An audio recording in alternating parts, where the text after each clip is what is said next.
Sir, मैं तो मांग करूंगी कि इस बजट का नाम बदलना चाहिए, क्योंकि ये देश का बजट नहीं, ये सरकार बचाओ बजट है। पूरे बजट में केवल 9 राज्यों का नाम था और सबसे उसमें ज़्यादा बजट तो वो 2 राज्यों को मिला जिसकी लाठी के जिसके कंधे के सहारे में ये सरकार चल रही है। बजट में नेचुरल कैलामिटीज और धर्म के नाम पे भी पक्षपात किया गया है। जब बाढ़ आती है तो पंजाब सफर करे, जब पानी की कमी हो जाती है तो फिर कांग्रेस हो, आम आदमी हो, भाजपा हो, सारे इकट्ठे होकर षड्यंत्र खेले कि एसवाईएल की नहर बनाइए ताकि पंजाब का पानी दूसरे राज्य को जाइए। हमारे राज्य के साथ क्या दुश्मनी है?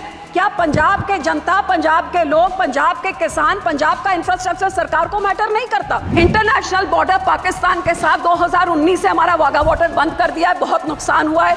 ये बॉर्डर खोला जाए। ये कांग्रेस पार्टी और आम आदमी पार्टी ने 10 सालों में पंजाब के खजाने को लूट कर तबाह कर दिया है। सर, मैं तो मांग करूंगी कि इस बजट का नाम बदलना चाहिए, क्योंकि ये देश का बजट नहीं, ये सरकार बचाओ बजट है।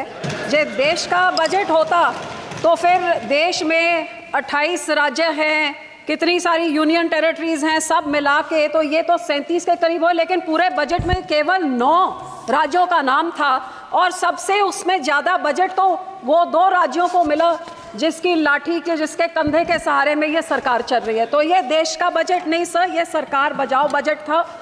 और सबसे बड़ी दुख की बात तो ये है कि बजट में नेचुरल कैलामिटीज और धर्म के नाम पे भी पक्षपात किया गया है। ये तो मैं पहली बार ही देख रही हूँ। बहुत अच्छी बात कि आपने धार्मिक स्थानों को, बोध गया को, राजगीर को, जहाँ जहाँ आपने दिया, बहुत अच्छी बात है।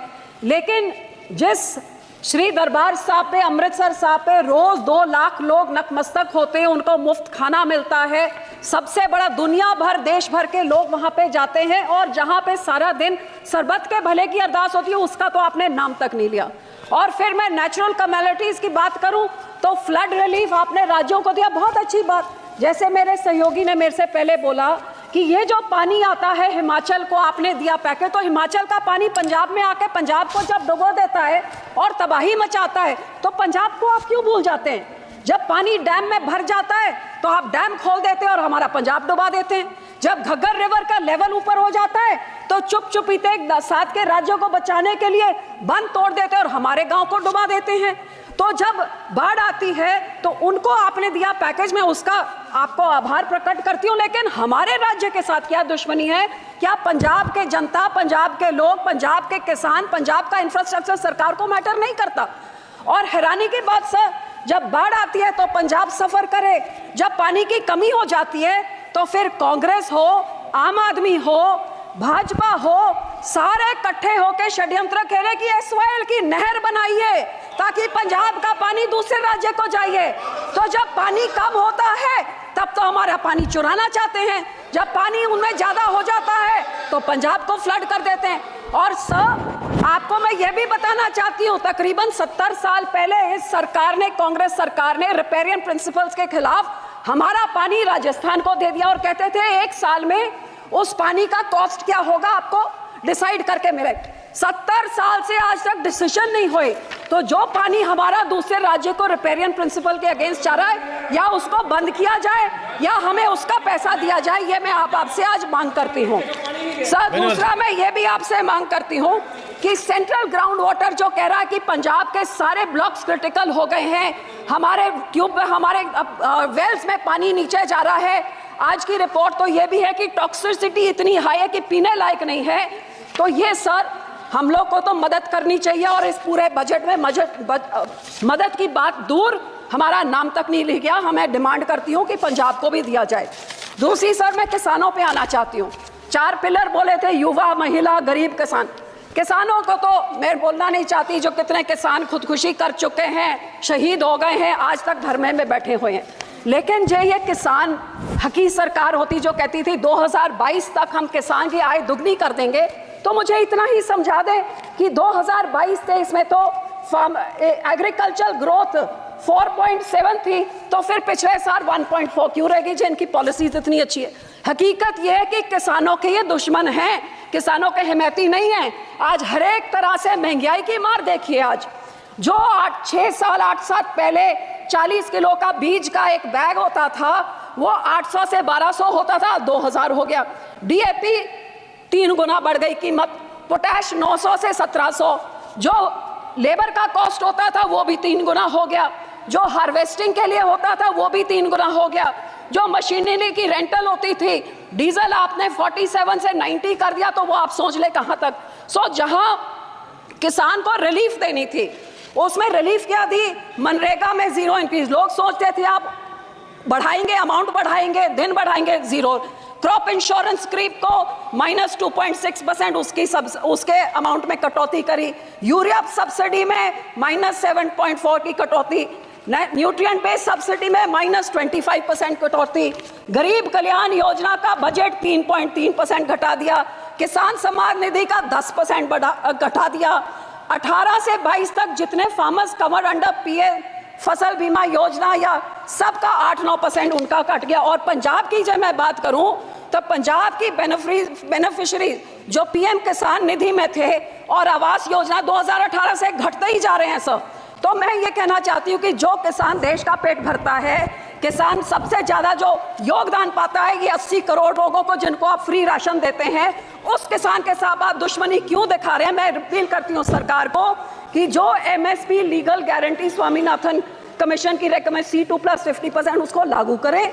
मैं ये भी बेनती करती हूँ, सजेशन सब 2-4 सजेशन देती हूँ कि जब तक आप नहीं करते कम से कम भावांतर स्कीम लाइए जिसकी एमएसपी पे नहीं बिक रही हो, मिडल जो बीच का रह जाता है वो दे। एक फार्मर फ्रेंडली क्रॉप इंश्योरेंस कोई स्कीम आप लेके आए जिससे किसानों का फायदा हो, इंश्योरेंस कंपनी का नहीं।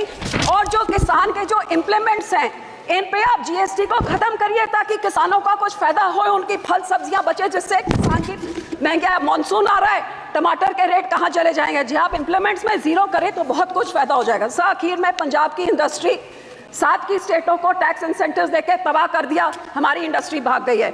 मैं सिर्फ इतनी बेनती करती हूँ कि FN साहब लुधियाने गए थे, वो मंत्री बनी बैठे हैं अब वहाँ पे, लुधियाने गए थे जहाँ पे उन्होंने MSME इंडस्ट्री को बोला था कि जो अमेंडमेंट 43B जिसमें मैंडेट किया जाता है कि 44 डेज में आप पेमेंट करिए, नहीं तो आपके जो टैक्स इंसेंटिव फोरफिट हो जाते हैं, वो इस बजट में उन्होंने नहीं किया। वो बहुत देख रही थी कि इंडस्ट्री करे। सर 2 मिनट, जो हमारी साइकिल इंडस्ट्री है, जो हमारी स्पोर्ट्स इक्विपमेंट इंडस्ट्री है, मैं आपको बेनती करती हूँ इंसेंटिव इंटरनेशनल बॉर्डर पाकिस्तान के साथ 2019 से हमारा वाघा बॉर्डर बंद कर दिया है, बहुत नुकसान हुआ है, ये बॉर्डर खोला जाए और हमारे राज्य को कोई टैक्स इंसेंटिव्स दिए जाए, साइकिल इंडस्ट्री को, स्पोर्ट इंडस्ट्री को बॉर्डर खोल के, ताकि हमारे इधर का व्यापार बढ़े और नौकरियां भी बढ़े। आखिर में सर मैं सिर्फ आपको यही कहना चाहूँगी, ये कांग्रेस पार्टी और आम आदमी पार्टी ने 10 सालों में पंजाब के खजाने को लूट के तबाह कर दिया है। हमारा यहाँ पे इतना ज़्यादा करोड़ 3.4 लाख करोड़ का कर्जा एक छोटे से राज्य पे चढ़ गया, GSDP रेशो 49% हो गया है। तो सर आप इनको सजा देने के लिए आप RDF रोक देते हैं, हेल्थ मिशन का रोक देते हैं, पर पंजाब के लोगों का क्या कसूर है। मैं आपको बेनती करती हूँ, जो हमारा पैसा है वो पैसा आप दीजिए।